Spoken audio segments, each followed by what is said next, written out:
오늘 말씀의 제목은 하나님이 행하신 일이라고 하는 말씀의 제목으로 말씀을 함께 얻으시기 원합니다. 오늘 요한복음 16장 15절로 21절에 있는 말씀은 요한복음만 기록된 것이 아니라 성경에 보니까 마태복음 14장 22절로 27절에 있는 말씀에서도 동일한 말씀을 기록하고 계십니다. 또 뿐만 아니라 마가복음 6장 45절로 52절에서도 동일하게 이 말씀을 기록하고 있습니다. 사복음서가 있다면 이 사복음서에서 한 군데만 이제 기록하지 않았고 세 군데에서 이 말씀이 기록된 걸 볼 때 이 말씀을 우리가 조금 더 잘 연구하고 말씀의 교훈을, 진리를 얻기를 원한다면 이 세 군데를 이게 다 보셔야만이 전체를 이해하시고 그 말씀에 더 깊은 진리를 얻게 돼서 하나님이 우리에게 가르치고자 하시는 그런 진리의 말씀을 우리가 배우고 그 말씀에 순종할 수 있는 좋은 토대가 되게 될 것입니다. 근데 여기 성경에 보시면 이렇게 기록하고 있습니다. 여기 성경에 보면 6장 15절에 그러므로 그들이 와서 억지로 자기를 데려다가 왕으로 삼으려는 것을 예수님께서 아시고 이렇게 기록하고 있습니다. 그건 다른 것이 아니라 예수님께서 이미 행하신 일들이 여러 가지가 있으셨습니다. 바로 전에는 6장 바로 여기 전에는 어떤 일이 있냐면 38년 된 병자가 있었습니다. 38년 된 병자가 한 군데 있는데 어디 있냐면 베데스다라고 하는 연못에 지켜 있는 것입니다. 수많은 병자가 거기 있는 것입니다. 근데 누군가가 이 물이 동할 때 제일 먼저 거기에 들어가면 낫는다라고 하는 그런 사람들의 오래전에 내려왔던 그런 이야기가 있었습니다.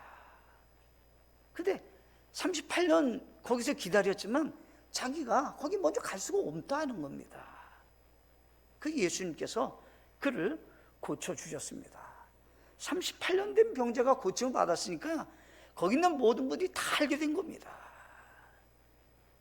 또 성경에 보니까 6장 15절 바로 전에로 올 것 같으면 거기에는 오병이어의 기적이 기록되어 있습니다.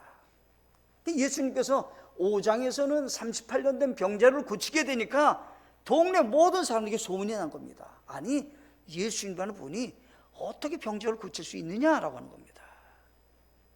오병이어의 기적을 보니까 아니 도대체 이런 일이 어떻게 그냥 이분을 왕으로 세우는 것이 좋지 않겠느냐 이렇게 생각한 사람들이 있었다라고 하는 것입니다. 이분들은 예수님이라는 분이 왜 이런 일을 행하시는 기적을 행했는지 그 깊이를 모르는 겁니다. 겉만 아는 거지 왜 일을 하셨는지에 대해서는 모르는 것입니다. 그때 예수님께서는 그들에게 몇 가지로 가르쳐 준 것이 오늘 본문에서 가르치고자 하시는 진리의 말씀이 되는 것입니다. 이사야서 53장 4절에 보시면 성경선 예수님이라는 분이 이 땅에 오신다면 구원자 되신 메시아 예수님이라는 분이 이러한 일을 행할 것에 대해서 이미 예언하셨습니다. 참으로 그는 우리의 고통을 짊어지고 우리의 슬픔을 담당하였거늘 우리는 그가 매를 맞고 하나님께 맞아 고난을 당한다고 생각하였노라. 예수님께서 이 땅에 오신다면 그 예수님이라는 분이 어떤 일을 행하냐라고 할 때 인생의 무거운 짐을 다 짊어지시고 인생에 질병이 있으면 그 질병을 고치시고 회복시키시고 눈물을 닦으시고 우리의 인생에 무거운 모든 인생의 짐들이 다 우리 주님이 깨끗하게 해결해 주시는 분으로 등장된다라고 하는 것입니다. 그래서 하나님께서는 구원주 되시는 예수님이라는 분이 오신다면 그분이 알 수 있는 증거를 말씀해 주셨던 것입니다. 그 하나가 병 고치는 능력입니다. 예수님이라는 분이 우리의 구원자라고 하는 것을 알 수 있는 증거가 병 고치는 능력입니다. 오늘날에 병 고치면 뭐 기도했으니까 병 고치는 받다 여기에 먼저 초점이 있는 것이 아닙니다. 예수님의 병 고침의 능력은 그분이 어떤 분이신가라고 합니다. 그분은 대체 누구신가? 그분을 왜 나는 믿어야만 하는가? 예수님이란 분과 나와는 어떤 관계가 있는 건가? 나는 예수님을 알고 그분을 사랑하는 관계인가? 나는 그분을 진심으로 사랑해서 그분께 경배드리고 그분께 섬기는 삶을 사는 것이 나는 행복한 사람인가? 왜요? 예수님을 알고 모르냐에 따라서 인생이 전혀 다른 방향으로 가고 있기 때문인 것입니다. 마태복음 8장 16절로 17절에서는 똑같은 측면에서 지금 성경에서 말씀하신 겁니다.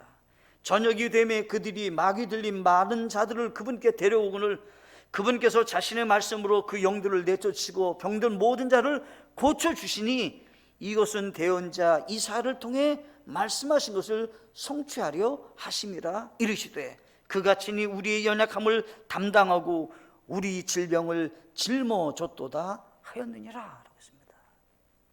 이미 성경에서는 예언한 그 말씀이 성취됐다라고 하는 것이 예수님의 행하신 일을 통해서 나타내 보이고 계신다라고 하는 것입니다.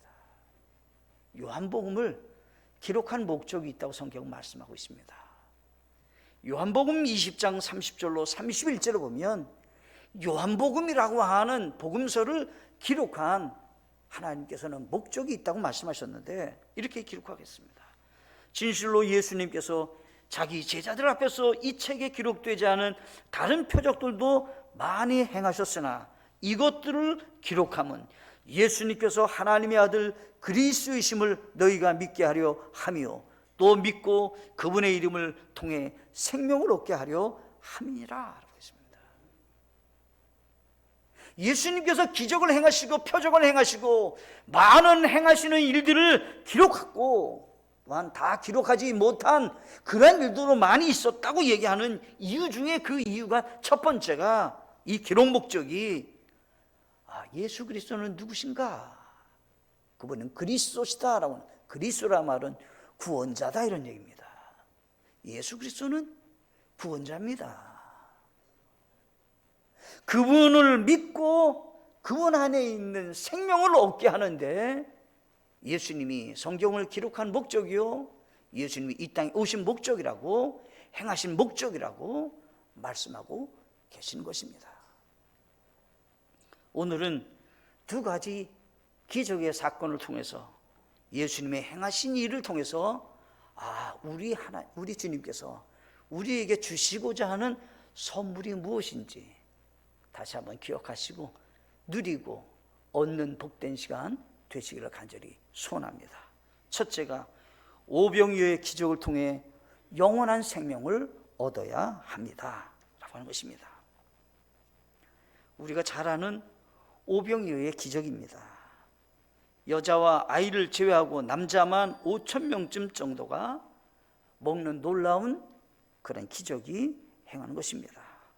그런데 이 기적이 일어난 시작을 살펴보면 요한복음 6장 5절에서는 이렇게 기록하고 있습니다. 예수님께서 눈을 들어 큰 무리가 자기에게 오는 것을 보시고 빌립에게 이르시되 우리가 어디서 빵을 사서 이들을 먹이겠느냐 하시니라고 하는 겁니다. 여기 성경에 중요한 얘기가 있습니다. 오병이어의 기적을 행하셨는데 어디서부터 시작된 거냐면 예수님께서 당시 예수님을 따르는 수많은 사람들이 때가 됐는데 먹을 게 없어요. 근데 그분들이 너무 가난해서 스스로 자기 양식을 구할 수도 없는 가난한 상태에 놓여 있는 겁니다. 예수님 그걸 보신 겁니다. 그래서 성경에 보면 큰 무리가 자기에게 온 것을 보셨다. 근데 그분의 상태들이 너무 힘든 겁니다, 지금. 그래서 예수님께서 제자 한 사람에게 질문합니다. 여기 있는 사람들이 빵을 먹어야 될 텐데 어떻게 하면 좋겠느냐고. 그랬더니 그 사람이 굉장히 계산이 빨랐던 사람인 것 같아요. 한 200데나리온 정도는 돈이 있어야 양식을 구해서 먹을 수 있을 것 같습니다 라고 하는 것입니다. 인간은 능력이 없으니까 돈으로 사서 그것을 주어서 먹을 수 있다 이렇게 생각한 겁니다. 인간은 그렇습니다. 사람은 그렇습니다. 근데 또 더 나가서 지금 문제점 하나 있습니다. 만약 200데나리온의 돈이 있다 할지라도 시간적으로 부족합니다. 언제 이 많은 5,000명을 먹이는 양식을 구해가지고 언제 요리를 해서 먹을 수 있게 할 수 있습니까? 때가 지날 겁니다. 그러니 돈도 넉넉지 않지만 돈이 있어도 부족해서 시간적으로 부족해서 음식을 장만해서 먹을 수 없습니다 라고 하는 겁니다. 요한복음 6장 23절에 가면 오병의 이 기적이 끝이 났어요. 끝이 난 다음에 예수님께서 그 오병이어의 기적이 있는 곳에 오시게 된 것입니다. 그것이 이제 정경에서는 6장 23절에서 기록하고 있는 것입니다. 근데 여기 성경 보니까 그 오병이어의 기적을 행했던 장소에 오셔서 우리 주님이 하신 말씀입니다. 그러나 다른 배들이 디비아리아를 떠나 주께서 감사드리신 뒤에 그들이 빵을 먹던 곳으로 가까이 왔더라 라고 했습니다. 초점이 어디 있는 거냐면요, 아이에게 있는 게 아닙니다. 아이가 들여져서 이것이 어떤 일이 기적이 일어났습니다 라고 하는 것에 초점이 있지 않고 어디 있느냐면 우리 주님께서 그 아이 것을 받아가지고 하나님께 감사 기도를 드리고 난 다음에 먹게 되었다라고 성경은 기록하고 있다는 겁니다. 주님이 하시지 않았다면 소년의 작은 도시락이 그와 같은 일을 할 수 없다 이런 얘기를 하는 겁니다. 지금 사람에게 양식을 주시는 분은 오직 예수님만이 하실 수 있다라는 것을 가르치고 있는 것입니다.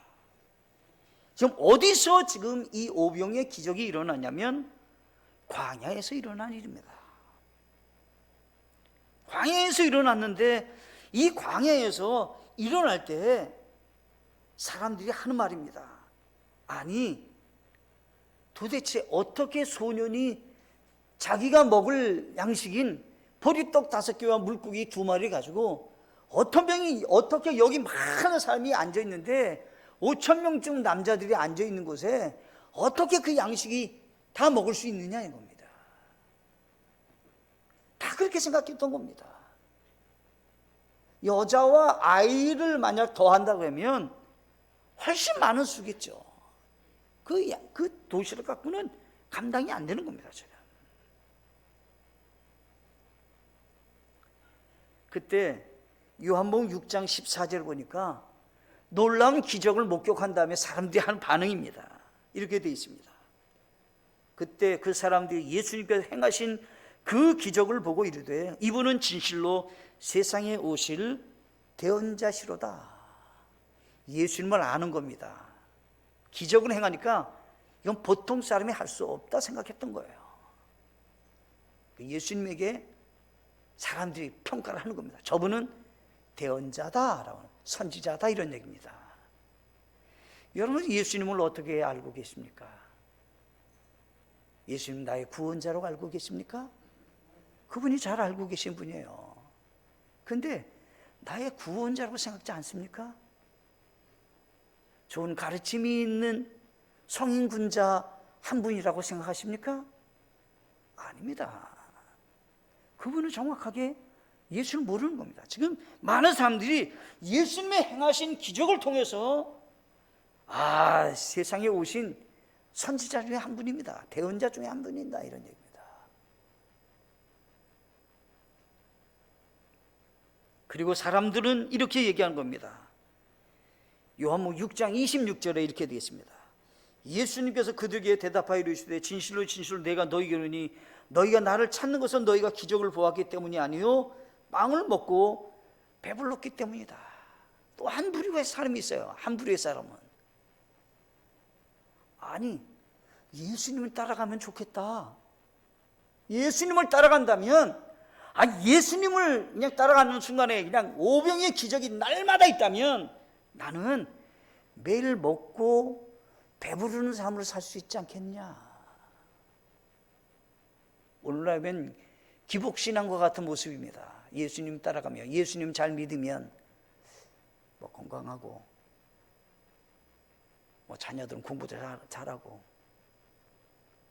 하는 여러 가지 사업도 잘 되고, 혹시 그렇게 생각할 수 있는 사람들과 같은 모습이 과거에도 있었다는 겁니다. 저들이 예수님을 따르고 예수님을 섬기겠다고 말하는 그 이유가 뭐냐라고 할 때 빵을 먹고 배불렀기 때문이다. 우리 주님이 하신 말씀입니다. 예수님에 대해서 잘 모르고 있는 것입니다. 예수님께서는 그 기적이 있을 때 기적을 행한 다음에 사람들이 막 와서 하는 말입니다. 세 번째 부류의 사람입니다. 예수님 6장 31절에 보면 기록된 바 그가 그들에게 하늘로부터 빵을 주어 먹게 하였도다 한 것 같이 우리 조상들은 사막에서 만나를 먹었나이다 하며, 이 말은 이런 얘기입니다. 우리 조상들은 광야에서 40년 동안 만나를 먹게 됐는데 오늘 이 시대에 예수님을 만났으니 예수는 우리에게 날마다 만나를 내리듯이 양식을 주셨으면 좋겠습니다. 이렇게 요청을 하는 겁니다. 지금 그러니까 예수님이 거기에다가 답변을 하시는 겁니다. 6장 32절에 그때 예수님께서 그들에게 이르시되 진실로 진실로 내가 너희에게 이르니 모세가 너희에게 하늘로부터 그 빵을 주지 아니하였느니라. 오직 내 아버지께서 너희에게 하늘로부터 참빵을 주시나니. 이렇게 되어 있습니다. 보세요. 만나를 주신 분이 누굽니까? 모세가 줬습니까? 아닙니다. 하나님 아버지께서 하늘에서 주셨습니다. 그렇죠? 초점이 하나님 아버지가 주셨다는 거예요. 그러면 하늘에서 참빵, 참 양식과 같이 만나와 같이 내리친 분이 누구라는 겁니까? 예수님이시다, 이런 얘기를 하는 겁니다. 지금 그 얘기를 하고 계시는 겁니다. 그러면서 비교를 하시는 겁니다. 과거에 광야에서 40년 동안 만나를 먹었던 그 사람들은 어떻게 됐느냐는 겁니다. 만나를 먹었지만 죽었다, 이런 얘기를 하는 겁니다. 여기 성경에 보니까 49절에 너희 조상들은 광야에서 만나를 먹었어도 죽었거니와. 근데 예수님이 주시는, 예수님이 영원한 생명으로 주시는 예수님이 참빵이 되신 예수님은 어떤 분이시냐? 요한복음 6장 35절에 예수님께서 그들에게 이르시되 내가 곧 생명의 빵이니 내게 오는 자는 결코 줄이지 아니할 것이요 나를 믿는 자는 결코 목마르지 아니하리라. 예수님이 주시는 양식은 죽는 양식이 아니라 결코 줄이지도 않고 결코 목마르지도 않는 양식이 예수님이 우리에게 주신다라고 하는 것을 말씀하고 계시는 것입니다. 예수님 믿으십니까? 그렇다면 꼭 기억해 보세요. 나는 예수님이라는 분을 통해서 영원한 생명을 얻고 계십니까? 오병이의 기적은 오병이의 기적에 초점이 있는 게 아닙니다. 예수님이 누구신가? 그 기적을 행하신 분이 우리의 구원자 되신 예수님이라는 사실과 그 예수님이 우리에게 주시고자 하시는 만나보다 더 좋은 생명의 빵과 같은 예수님이시다라고 하는 것을 지금 말씀하시면서 그분을 믿어야 된다고 말씀하고 있는 것입니다. 요한복음 2장 11절에서는 예수님께서 기적들 중에 이 처음 기적을 갈릴리 가나에서 행하사 자신의 영광을 나타내시니 그분의 제자들이 그분을 믿으니라. 초점이 있습니다. 가나 혼인잔치 행하셨어요. 물이 변하여 포도즙이 되는 기적을 행했어요. 그리고 누가 믿었어요? 제자들이 예수님이 누군지를 알고 예수를 믿게 됐다, 이런 얘기를 하는 겁니다. 요한복음 11장 45절에서는 그때 마리아에게 와서 예수님께서 행하신 일들을 본 유대인들 중에 많은 자들이 그분을 믿었으나 되겠습니다. 나사로가 죽었다 살아나는 겁니다. 그러니까 어떻게 해요? 많은 사람들이 그것을 목격한 후에 예수를 믿었다 이런 얘기를 하는 거예요. 지금 오병이 이후의 기적을 보셨습니까? 알고 있습니까? 우리에게 생명 대신 예수님 오셔서 우리에게 생명을 주시는, 영원한 생명을 주시는 그런 은혜가 있으셔야 된다라고 하는 것입니다. 요한복음 6장 27절에서는 아주 결론적으로 딱 결론을 내리셨습니다. 썩어 없어지는 양식을 위해 수고하지 말고 영존하는 생명에 이르도록 항상 그 양식을 위해 수고하라. 당시 예수님에게 질문했던 사람들에게 예수님은 답변을 딱 하시는 겁니다. 썩을 양식을 위해서 초점 두지 마라. 영원히 살 수 있는 그 양식에 네 마음을 두라 말씀하고 계신 것입니다. 여러분들은 어떠십니까? 오병이의 기적을 통해서 영원한 생명을 얻는 귀한 은혜가 있기를 간절히 바라겠습니다. 두 번째가 있습니다. 폭풍 후의 두려움에서 참 평안은 예수님이 주십니다 라고 하는 것입니다. 여기 성경에 보니까 요한복음 6장 19절로 20절에 가니까 이렇게 되어 있습니다. 이에 그들이 노를 저 25 내지 30 스타디온쯤 가다가 예수님께서 바다 위로 걸어 배에 가까이 오시는 걸 보고 두려워하늘 그분께서 그들에게 이르시되 나니 두려워하지 말라 하시니라. 아멘. 예수님께서 제자들에게 이제 말씀하시는 겁니다. 너희들이 여기 갈릴리 바다에서 배를 타고 건너편 가버나움으로 먼저 가라. 내가 이제 뒤따라 가겠다. 이런 얘기입니다. 지금 오병의 기적이 조금 전에 있었던 겁니다. 지금. 그리고 지금 떠나는 겁니다. 말하자면. 아마 흥분됐을 거예요. 제자들이. 아니, 예수님 보면 대단하시지? 아니, 어떻게 그런 기적을 행할 수가 있어? 아마 그러고 아마 이런저런 얘기를 하면서 배를 타고 갔을 거예요. 근데 배를 타는 것이 이들에게는 별로 말하자면 생소하지 않아요. 왜냐하면 베드로도 안드레도 요한도 야고보도 이 사람들은 어부예요. 과거 예수님 따르기 전에 어부였어요. 그러니까 배 타고 가는 것이 별로 어렵지 않아요. 근데 여기 성경에서 배를 탔다라고 할 때 이 배는 작은 배입니다. 작은 배다 이런 얘기예요. 그러니까 제자들이 타는데 아마 그렇게 큰 배는 아니니까 제자들이 다 탔다고 하면 아마 그렇게 넉넉지는 않았을는지 몰라요. 그리고 이제 배를 타고 그들이 가는데 가는 와중에 여정 속에 폭풍우를 만났습니다. 지금. 근데 한번 생각해 보십시오. 바다의 폭풍우를 누가 일으키십니까? 사람이 일으킵니까? 사람이 파도를 일으킬 수 있습니까? 바람을 몰아올 수 있습니까? 만약 비가 내렸다면 비를 내릴 수 있습니까? 사람이? 성경에서 이렇게 얘기했습니다.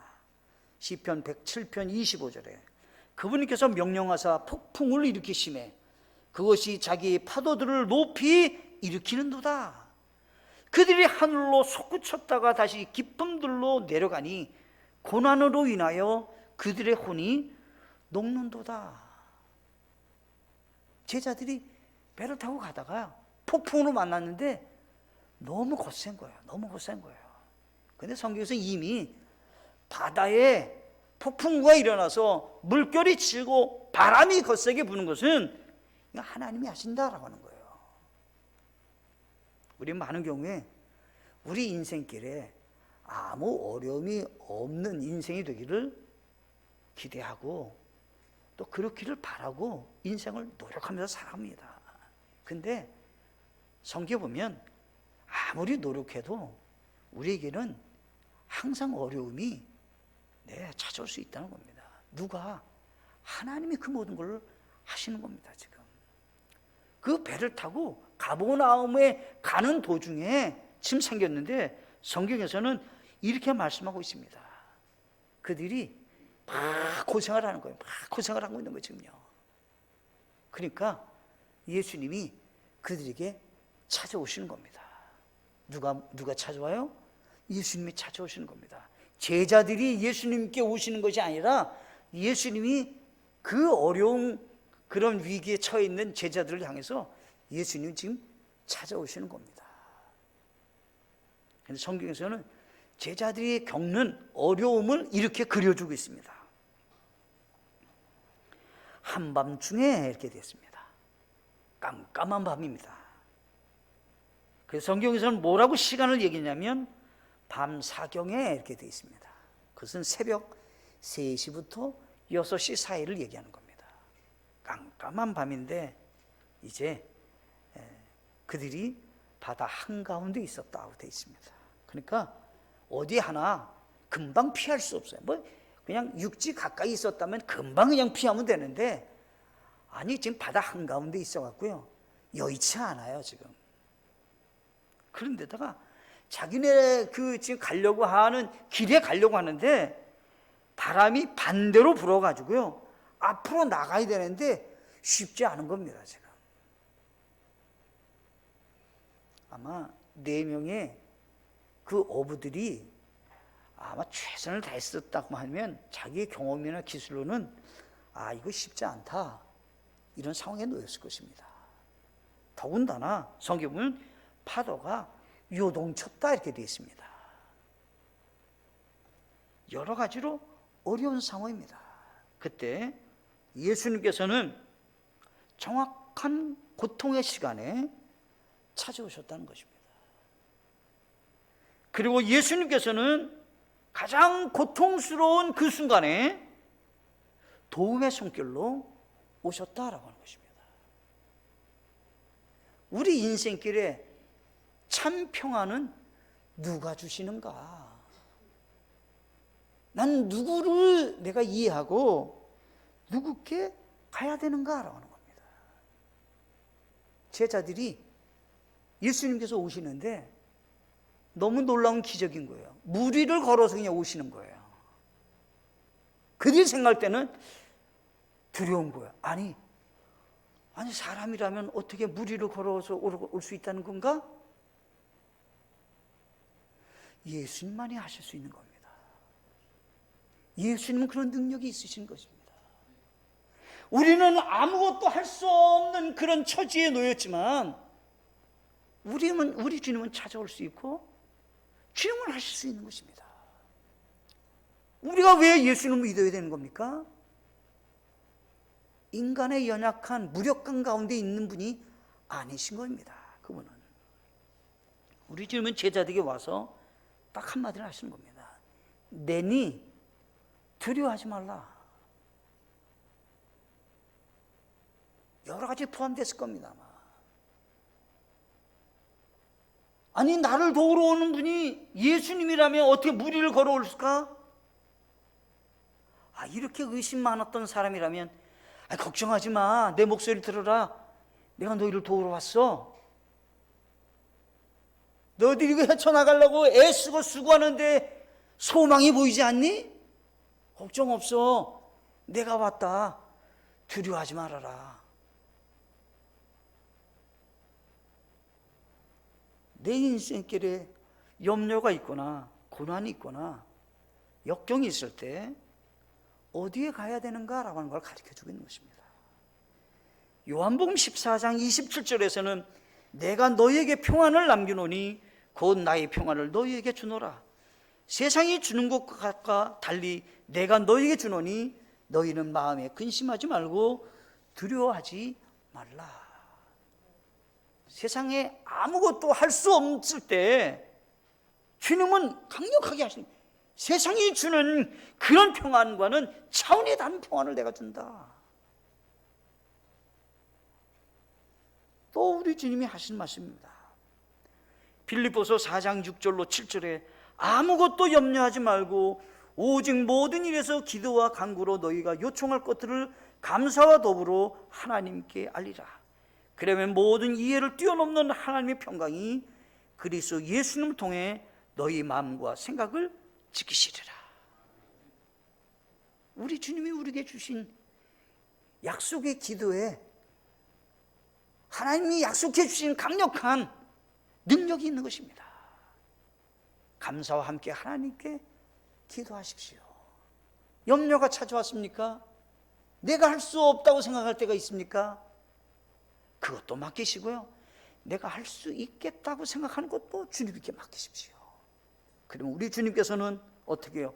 내가 생각하는 것 이상으로 하나님의 평강이 내 마음과 생각을 지켜주시게 될 것입니다. 오병이어 기적에도 이 폭풍우에서 제자들에게도 동일한 모습이 나오는데 예수님이 그들에게 먼저 보시고 찾아오셨다라고 하는 것입니다. 우리가 죄인 되었을 때 우리 하나님은 우리를 향해서 독생자 예수 그리스도를 먼저 내어 보내시고 죽기까지 우리를 사랑하셨습니다. 지금 그려주고 있는 것입니다. 사랑은 여기 있으니 내가 하나님을 먼저 사랑한 것이 아니라 하나님 나를 먼저 사랑했다고 요한일서 4장 8절에서는 말씀하고 계시는 것입니다. 우리는 내가 먼저 뭔가 한 것 같았지만 뒤돌아보십시오. 우리 주님은 우리에게 먼저 사랑하시고 찾아오셔서 우리를 주님께로 인도하고 계셨다라고 하는 것입니다. 세 번째 마지막으로요, 우리의 인생의 인도자는 예수님이십니다. 여기 6장 21절에 이렇게 되어 있습니다. 이에 그들이 그분을 반가이 배로 받아들였고 배는 곧 그들이 가려던 무태에 이르렀더라. 이렇게 기록하고 있습니다. 제자들이 한 것은 딱 한 가지입니다. 예수님을 배로 어떻게 해요? 모셔드렸습니다.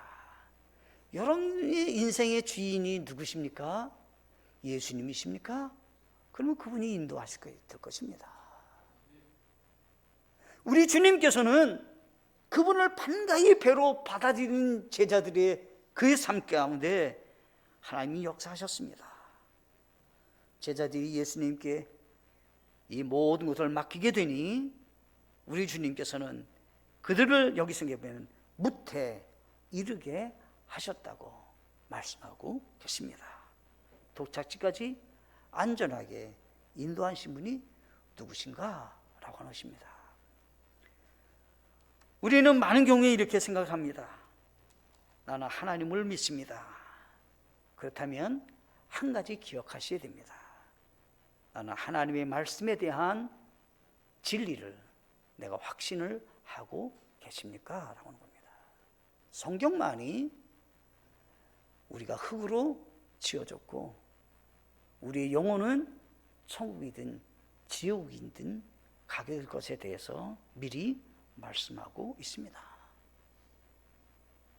우리의 결정에 따라서 인생은 달라지게 되는 것입니다. 성경에서 이렇게 있습니다. 요한복음 8장 32절에 또 너희가 진리를 알지니 진리가 너희를 자유롭게 하리라 하시니라 라고 했습니다. 여러분들에게 참 평안이 있기를 원하십니까? 인생의 모든 공급이 주께로부터 얻기를 원하십니까? 내 인생길에 도착지, 목적지까지, 저천국 본향집까지 안전하게 가기를 원하십니까? 그렇다면 진리 되신 예수님께로 오셔야 된다는 사실입니다. 잠언 3장 5절로 6절에서는 내 마음을 다하여 주를 신뢰하고 내 자신의 명철을 의지하지 말지어다. 내 모든 길에서 그분을 인정하라. 그리하면 그분께서 내 행로들을 지도하시리라. 아멘. 우리 인생길에 우리 주님이라는 분이 어떤 분으로 우리에게 있어야 되는가라고 할 때 내 명철보다도 내 지식보다도 내가 알고 있는 경험보다도 우리 주님을 더욱더 신뢰하셔야 되고 그분을 더욱더 의지하고 그분께 내 모든 것들을 맡기셔야 되는 것입니다. 그러면 그분께서는 내 발걸음을 인도하시게 될 것입니다. 제자들은 한 가지만 했습니다. 예수님을 배로 태웠습니다. 진유로 인정한 것입니다. 그리고 주님은 행하셨습니다. 어떻게 갔는지 모릅니다. 근데 무태까지, 도짝제까지 이르렀다고 말씀하고 있는 것입니다. 우리는 인생길을 어떻게 살기로 원하십니까? 로마의 어떤 청년이 너무 가난해서 공부를 못했다고 합니다. 그때 공부를 할 수 있는 방법을 어떤 사람이 가르쳐줬는데, 저기 할머니가 부자인데, 아니 저분은 장학금을 잘 주는 분이니까 가서 한번 요청해보라고. 그래서 그 청년이 가서 요청을 했답니다. 할머니, 제가 공부를 하려고 하는데 도와주십시오. 그랬더니 할머니가 질문을 하더랍니다.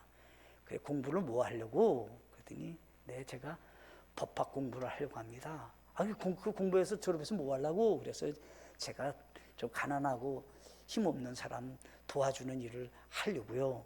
그래? 그럼 그 다음에 뭐 하려고? 제가 좀 돈 좀 열심히 벌어갖고요, 결혼도 좀 하려고 그럽니다. 그래? 그럼 또 그 다음에 뭐 하려고? 자녀 낳고 행복하게 살아야죠. 그래, 그래서 또 뭐 하려고? 늙겠죠. 그럼 늙어서 뭐 하려고? 죽겠죠. 죽은 다음에는 모르는데요.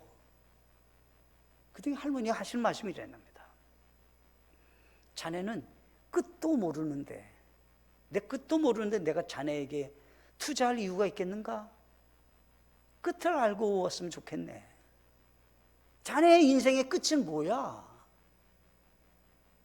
그걸 모른다면 내가 왜 자네에게 돈을 투자해야 되는가? 우리 인생길에 마찬가지입니다. 나는 어떤 인생을 걷고 계십니까? 우리 주님이 하시는 말씀입니다. 우리의 양식을 채우신 분이 주님이신 것입니다. 우리 인생길의 안내자는 주님이신 것입니다.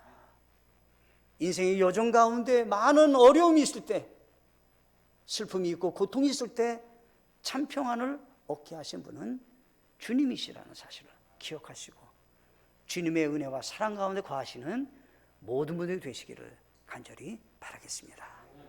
함께 하나님께 기도하시겠습니다.